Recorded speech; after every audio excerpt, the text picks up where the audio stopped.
You're watching Lansdowne Road, the voice of the fans. I'm Martin Prendergast, joined by Conor McAvoy as we catch up with the latest news in Irish football in a very special midweek episode.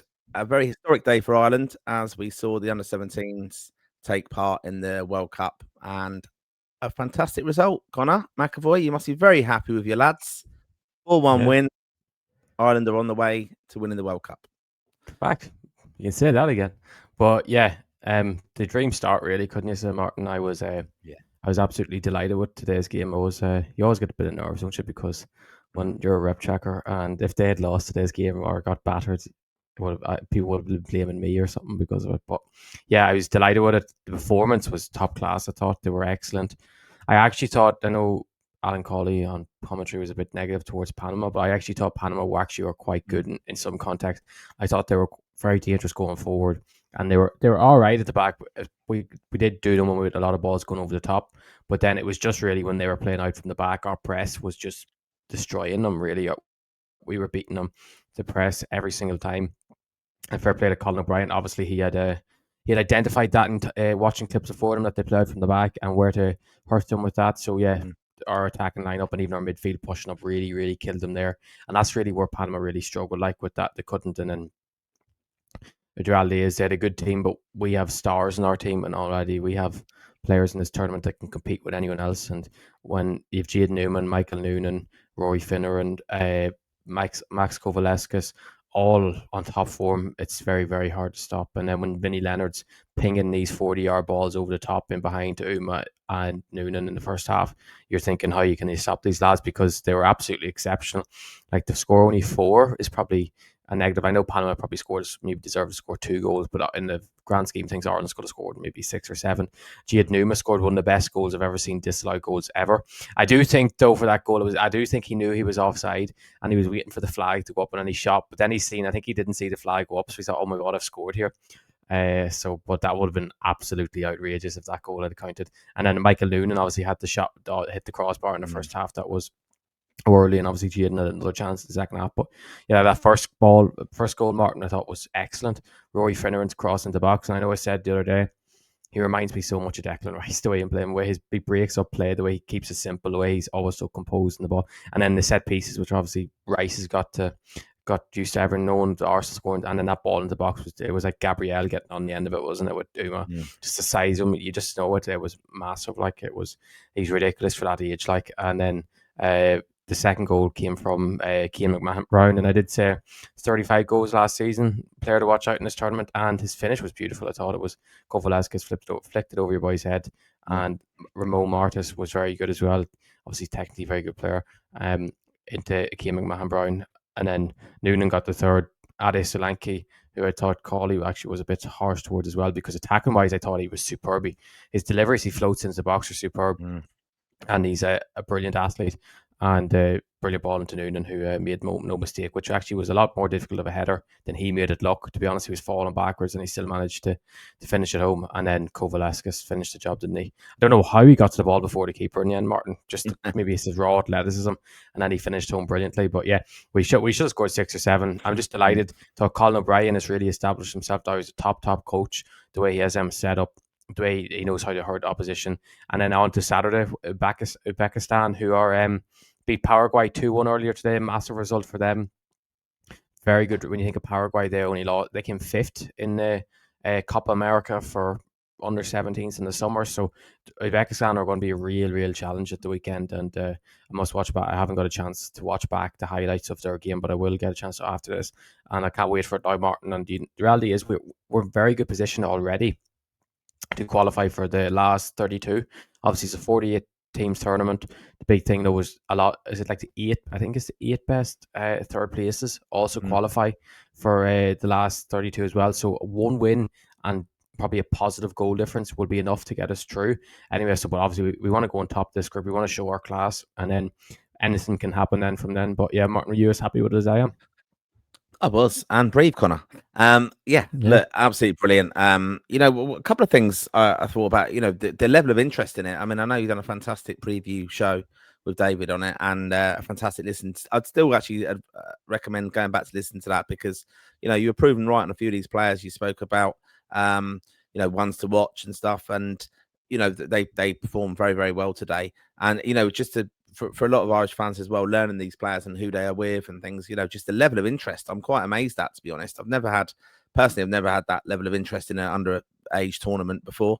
So it's absolutely brilliant. The amount of support over there as well. I mean, I know the players' families and close friends and relatives will probably be over there, but I know people are over there. I mean, Gary Spain's over there. Pat Redmond from our supporters club in London, he's travelled over there for it as well. So, it is a World Cup ultimately, and Ireland are participating.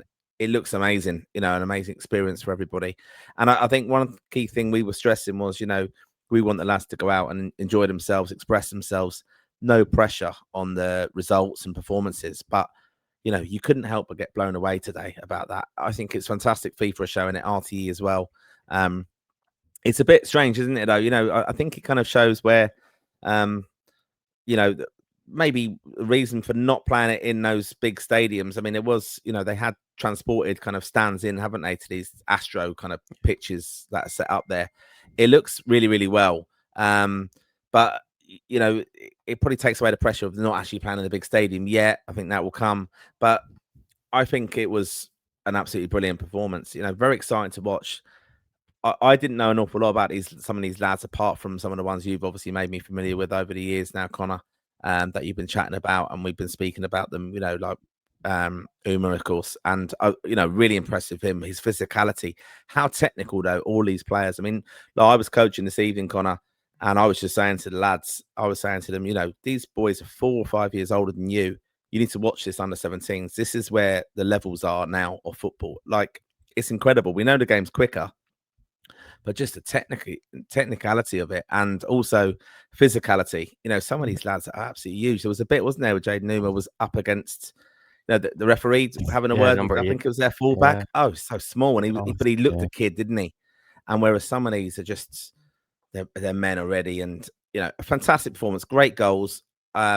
Seems to be a real camaraderie around the squad, which you'd expect, because I think they're going to manage that well. Colin O'Brien will manage that because we want to do well. We're giving them experience, though. That's the most important thing. It's an international tournament with experience, and hopefully everyone will get game time. But they're in a fantastic position to allow themselves to do that in the group with that fantastic result today. And I agree with you, Conor. I thought Panama did offer some, some real. I was actually quite happy that they scored, in a sense, because for a young team as well, going out there, young lads, you can see their families in the stand as well, and what it meant when he got that goal. And he was a fantastic player. Richards, I think it was, wasn't it? Fantastic goal. Good, took it really well, and he did put ask questions of Ireland defensively. So overall, though, look, you 4-1. What a fantastic result, and kickstart the campaign. Yeah, and even looking at the bench, the players come off that bench, exactly. Like Victor Osenbuna, Grady McDonald, Brody Lee came on, Son Spite came on, and some of the lads didn't even come on, like Finn Sherlock didn't, obviously, but I don't know how much he can actually. I'd be interested to know if he can play much part in this tournament because of injuries, because he hasn't. I don't think he's played a single game this season. He's just got himself fit in time. It'd be interesting whether he's being kept for later in the tournament or whether he just isn't fit enough yet. And I thought Ireland were just so impressive in every aspect, the way they kept the ball, the way they pressed, how clinical they were at times in front of goal, how dangerous they were from set pieces, which is going to be very key in this tournament. And Uzbekistan on Saturday is going to be very tough. I could imagine that they're going to be a very tactically good team. I think maybe I'm not from watching yet, but I'm guessing probably we'll have the physical advantage, the size advantage, athleticism advantage, and maybe set pieces will be helping them. And I think maybe I don't even think we scratched the surface of what we could see with Jaden Numa today, because the reality is we didn't really get to see him that often get to go one-on-one with the fullback, which I do think would be more likely when you play these quote-unquote better teams as such, who are going to have a bit more possession than what Panama had today, and the pitch is going to be a bit more open. And as I said before, I think he's the most unstoppable player I've seen in a 1v1 situation. And we're all raving about how well he played today without even being in any 1v1 situations. And even Michael Noonan's hold-up play today, I thought was absolutely outstanding. And I could go through the whole team.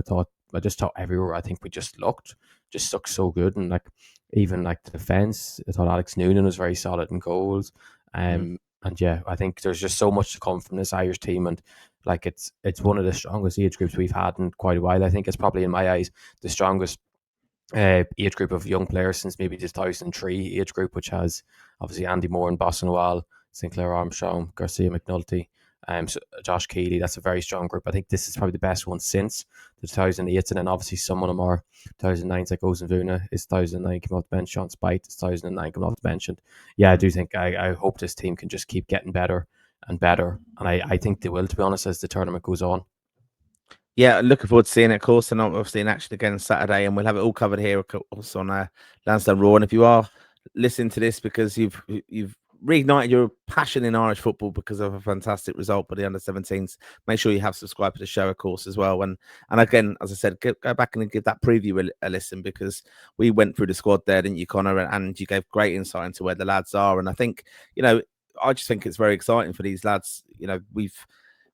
Just even, all right, we're Irish fans, so we're going to be following them. But, WhatsApp's been hopping today as well. Friends of mine who are Irish fans going, geez, I see Ireland are in the under-17 World Cup. That was a great result, wasn't it? And there's something I think the FAI really should be pushing. I know they do their social media and the communications on this, but really we should be letting everyone know there's a World Cup on. I mean, everyone's excited about Portugal coming to Dublin because of the Ronaldo factor and things like that. But, we need to let these kids know that Ireland are playing at a World Cup, and they're only a few years older than some of these kids who are watching. So, it just shows you what can happen, and we need to ignite that passion in football again, because I think it's key things like this. Even the back of the women's result last week, playoff again, that's reignited the kind of interest in women's football in Ireland and showing that they can compete on the world stage. So, fantastic result. Well done to Colin O'Brien. Let's kick on from there, though. No pressure, lads, but fantastic. And, fair play as well, Conor. You've given great insight into it. And some of these players, and I think you've been proven right about some of these, and it's exciting times, isn't it, for Irish football? I think we know some of these players are playing underage. They've been playing in the Champions League as well, the Youth Cup version of that, and it's brilliant to see. And they will undoubtedly be household names in the future. So go and see them now, because this is kind of, again, the next crop they're going to be onto the under-19s, under-21s soon. Somebody's going to have to be fast-tracked as well. And that's not getting carried away. That is just a fact of it. Technically, so good, and crying out for them kind of players, I think. I'm thinking the big thing now, Brendy, is just for our fans' point of view, they play Saturday this time. I know a lot of people would have been, actually a lot of lads would have been like Keane's age, have been looking up these lads, seeing how they're doing, would have missed the game because they would have been in school, which is always disappointing. So they'll have Saturday. I think they play at 3:45 on Saturday. I know that's prime time for football in England and stuff abroad, but the reality is I'll be watching the 21s on Saturday. Sorry, 21s, 17s on Saturday at 3:45, and it'll be a great opportunity to see probably two high quality teams. So yeah, I can't wait, and it's going to be a big next, hopefully 2-3 weeks for this group. Yep, and okay, we're on the verge of as well. Heimer announcing his squad for these key games coming up in Ireland's qualification campaign. We've got our final two games of the group stage. Taking on Portugal on Thursday a week, and then obviously we're off to Hungary on a Sunday. We've had the preview show where we've chatted about who we were hoping was going to be in the squad. We think the squad will be bigger. We think it's going to be 25-man squad, given the situation with Malumbi and Manning both suspended. Expect them to be back for the second game and probably part of the squad anyway. But we've had some Irish action midweek. We'll have obviously the press conference covered, and we'll do a show after that just to go through and let everyone know what our thoughts are on the squad, of course. But we've had a bit of midweek action, as I said. And Conor, going to give us a quick roundup on that. But some disappointing news, first of all, is Rocco Batta, isn't it? Yeah, obviously got injured last weekend on Saturday, and he has done his hamstring very badly. Unfortunately, the word's severe, but I found out he's going to be out for between 10 to 12 weeks, which is quite disappointing. Yeah, it is. It's probably a full-on tear. I don't know if it's tore off the bone or anything. I don't think he needs surgery or anything. That's serious, but yeah, it's a bad one anyway.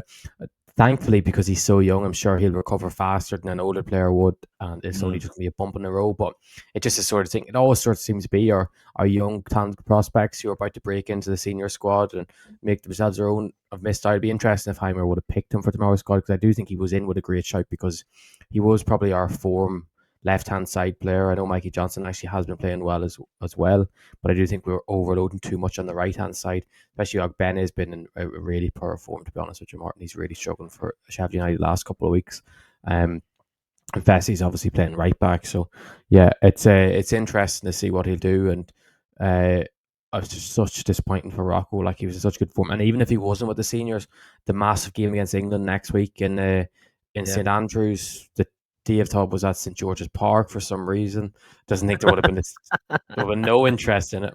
I'll tell you what, that facility in Qatar is top class. 8 different pitches, rolling a little ground. I know someone's going out about it that because of oil money and stuff, but it was unreal, I thought. But away from that, I just think that place is class. Like, just to have a tournament, all matches playing at the same time. But on Rock, I'm just gutted for him because it was just such a prime time for him, maybe breaking into seniors again or making a headway with the 21s, because obviously England would be a team to make yourself a hero against, or put in an impressive display that puts even more, because I know he has loads of interest in them anyway. He doesn't need more interest, but just to have maybe more of them attention online and stuff. But yeah, hopefully he can maybe get back sooner than 10 weeks and is ready to go.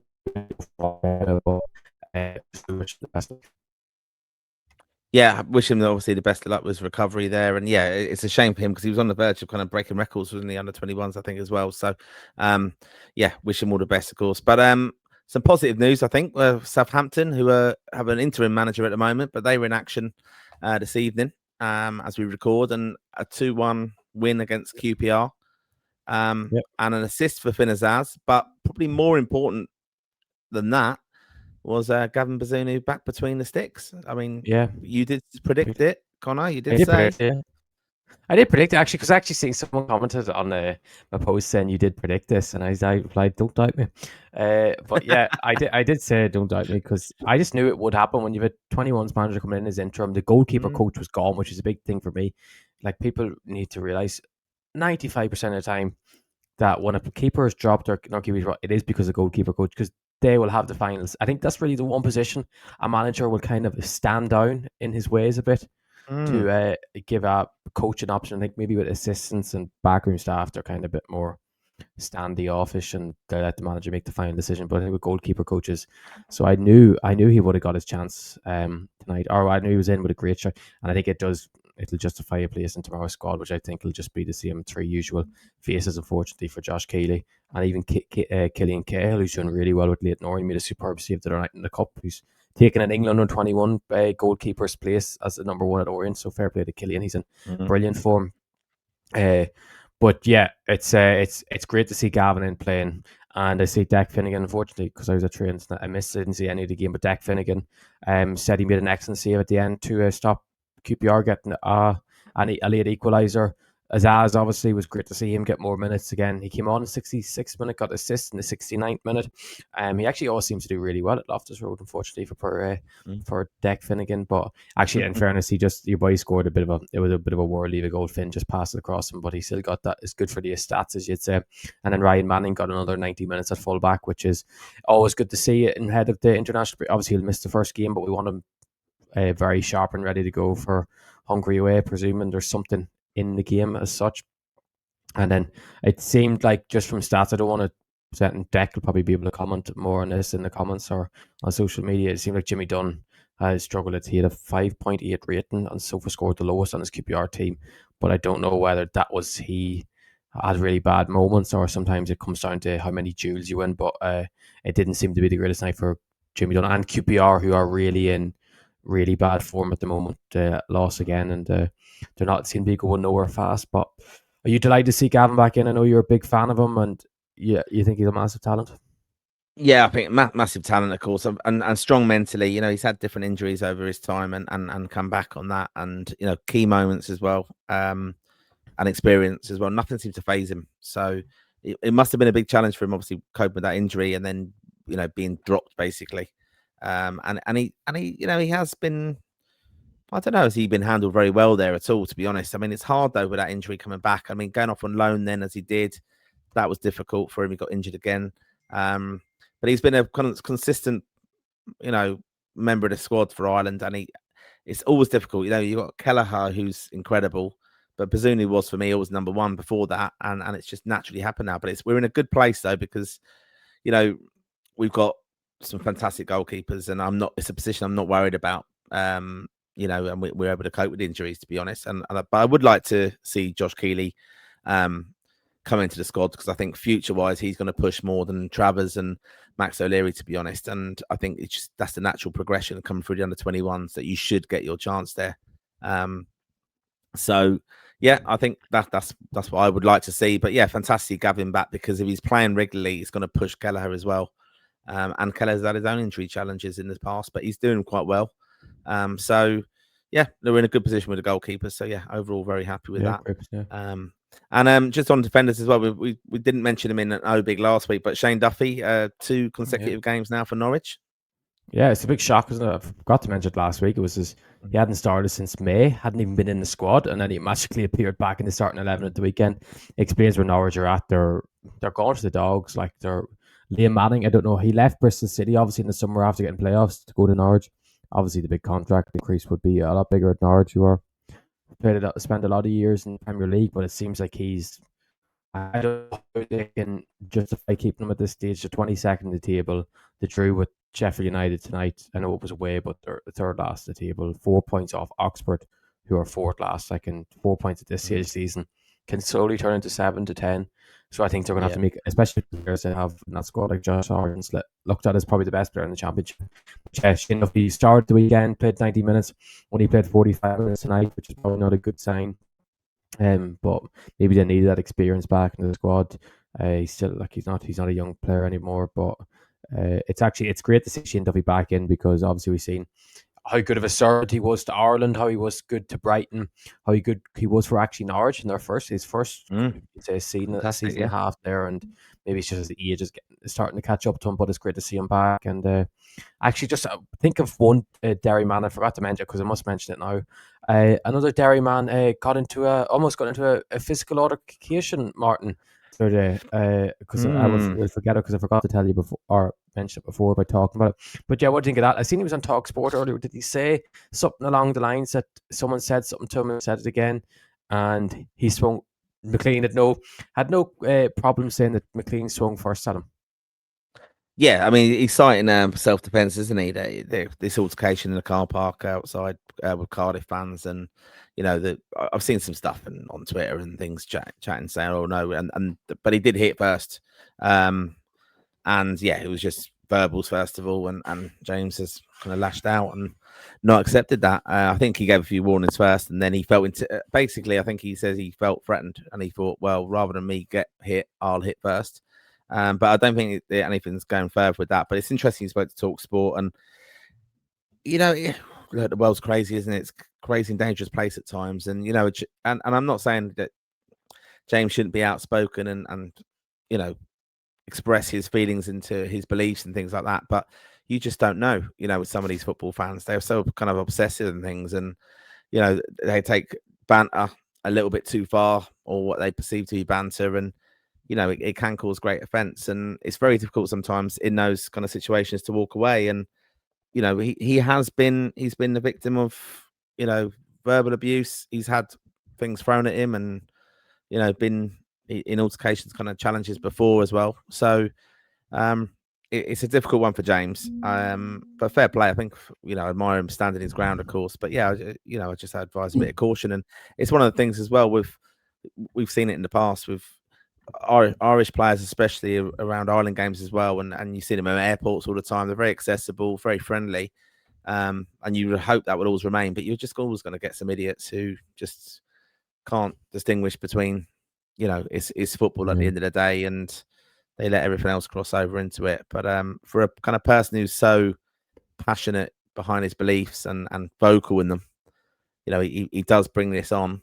But fair, I don't have a problem with him defending himself, and if he feels threatened, of course, and he obviously has a responsibility with his family as well to look after them, because they go through a very difficult time with supporting James McClean, of course, as do a number of Ireland fans as well. So yeah, I'm hoping it will just not be a big story, but it will obviously grab attention because it's James McClean, and it might just encourage more hate. And this is the time of year where James gets it anyway. So and it was interesting, actually, just on, not to go off on a tangent about the poppy thing, but Katie McCabe didn't wear it. There's a number of players didn't wear it this weekend, and I think that's quite refreshing in my view. I think you should have the right to decide whether you wear it or not if you're a footballer, and you can be respectful about the poppy and the remembrance of the world wars and things like that in your own way.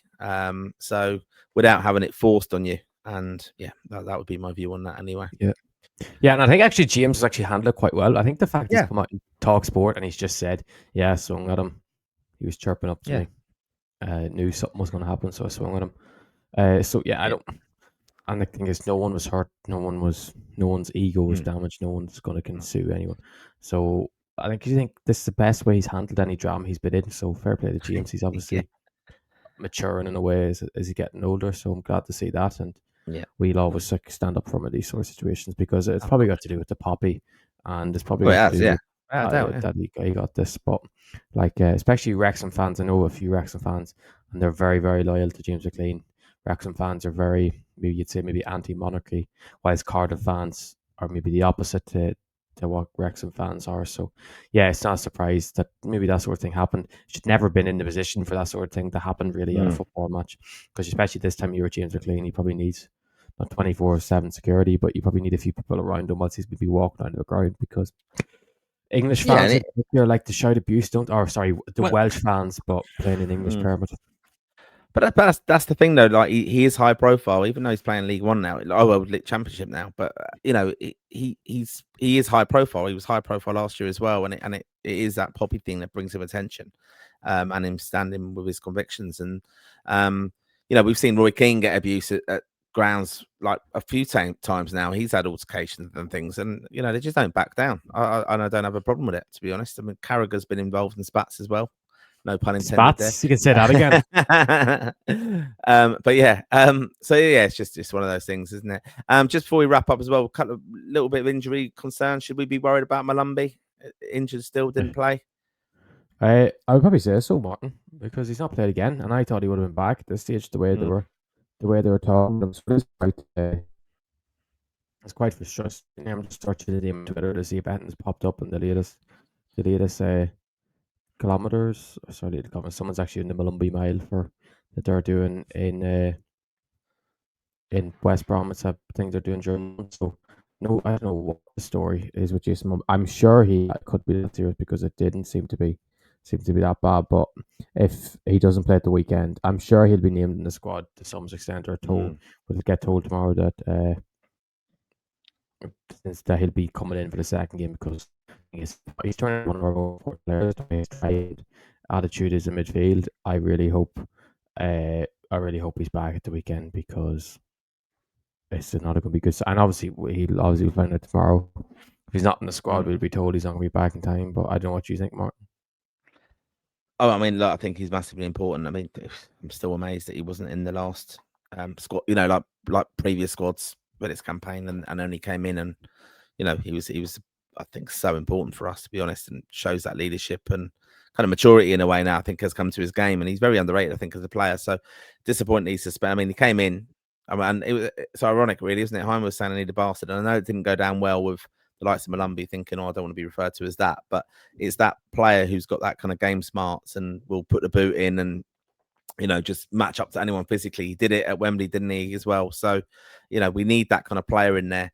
And ironic, then he played 2 games and got 2 yellow cards and suspended, but just shows you what he brings. And I'm not saying, just to be dirty or put the boot in all the time, but he just stands up. So a little bit like James McClean, to be honest, because he's another one who never backed down playing for Ireland. That he brought that aggression the right way in football to it. So we're looking forward to the squad though, as I said, Conor. And one thing I did say, I think saw in one of our groups earlier on our chats, I think, did you see that's Portugal? I don't know if they're going to wear this against Ireland, but they've released this limited edition kit. Did you see this? No, I didn't see it. No. It's Pantera. It's called, it's Pantera Negra, and it's to do with which is black, and it's in memory of Eusebio. Just have trouble. No, it's in memory of. It's in tribute to Eusebio. And it's about €220. There's 1,965 of them, obviously to commemorate the year when he won something, won the European Cup, I think, or whatever it was. 60th anniversary of the 1965 Ballon d'Or. Yeah, that's it, Ballon d'Or. Yeah, which was we saw that in Benfica Stadium when we travelled over to Portugal recently. And I highly recommend. Sorry, that tell you, Martin, but they won't be wearing it. They're not wearing it. They're wearing it. But it's interesting. Armenia at home. Right, there you go. Yeah, that makes sense. But I thought that was interesting for the kit aficionados among us. And I did look at it, and I thought, because It's nice. and It it looks got me good. just thinking about. I mean, Portugal have always done really good kits, actually.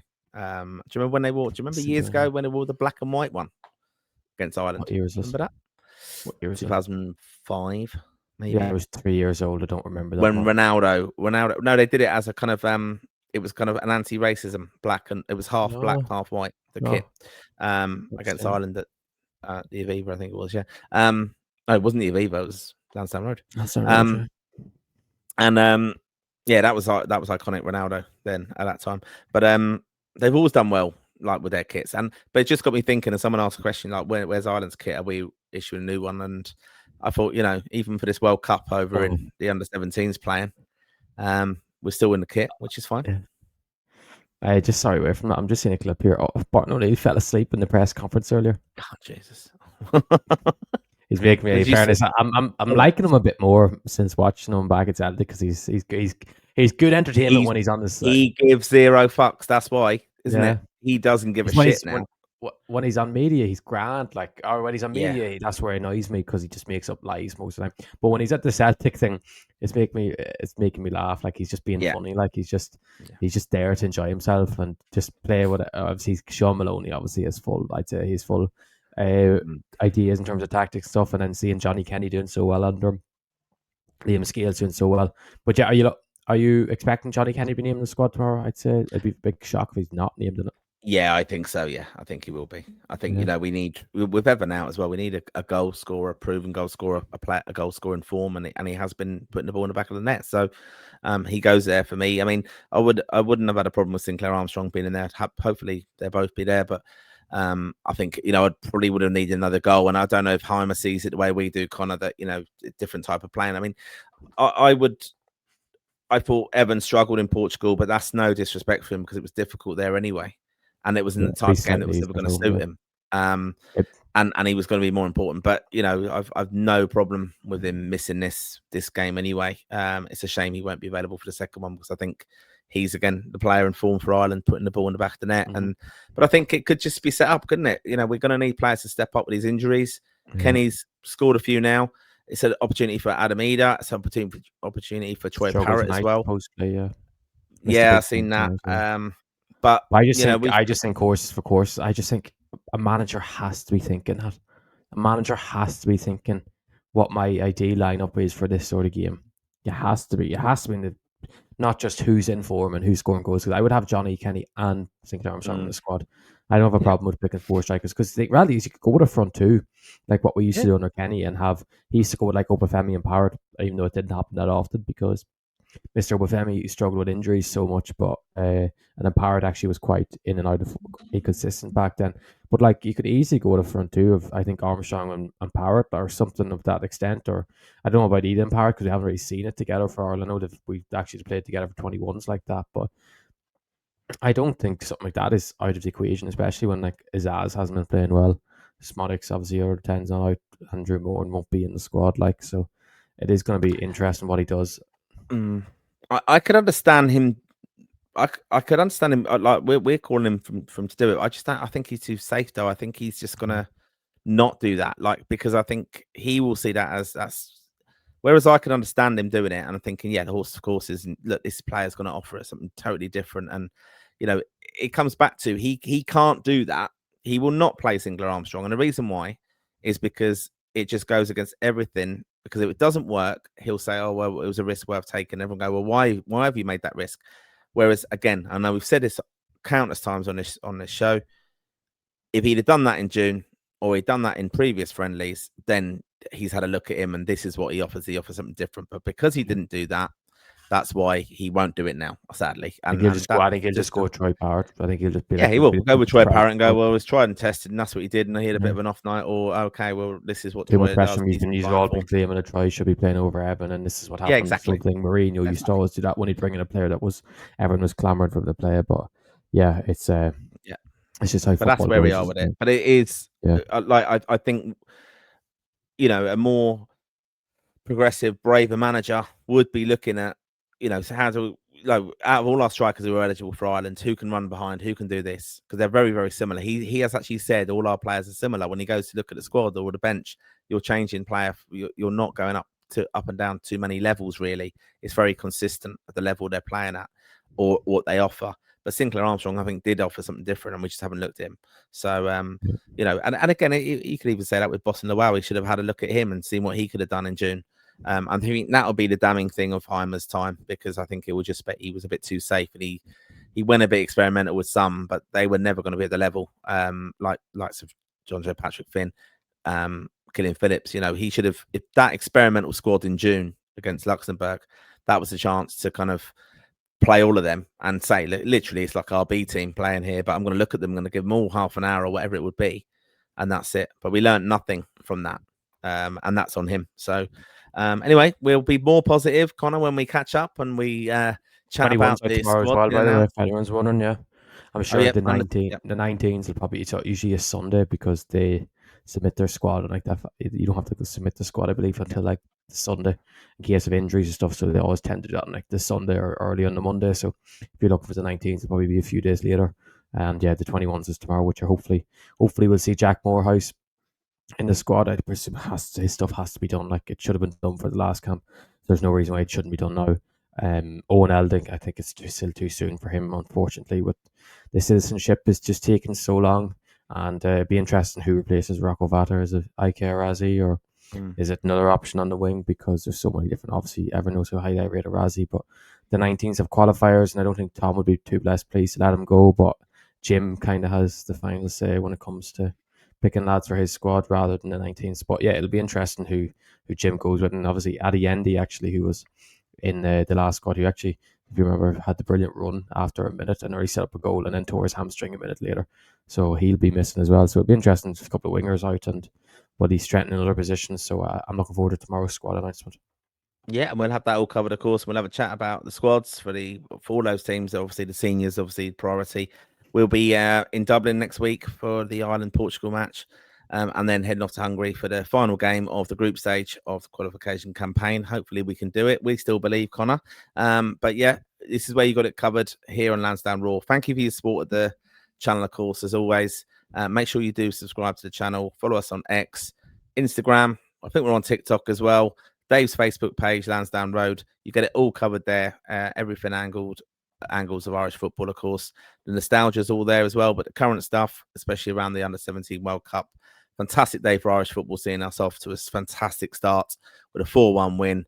And thank you, Conor, for your amazing insight as usual. And come on, you boys in green.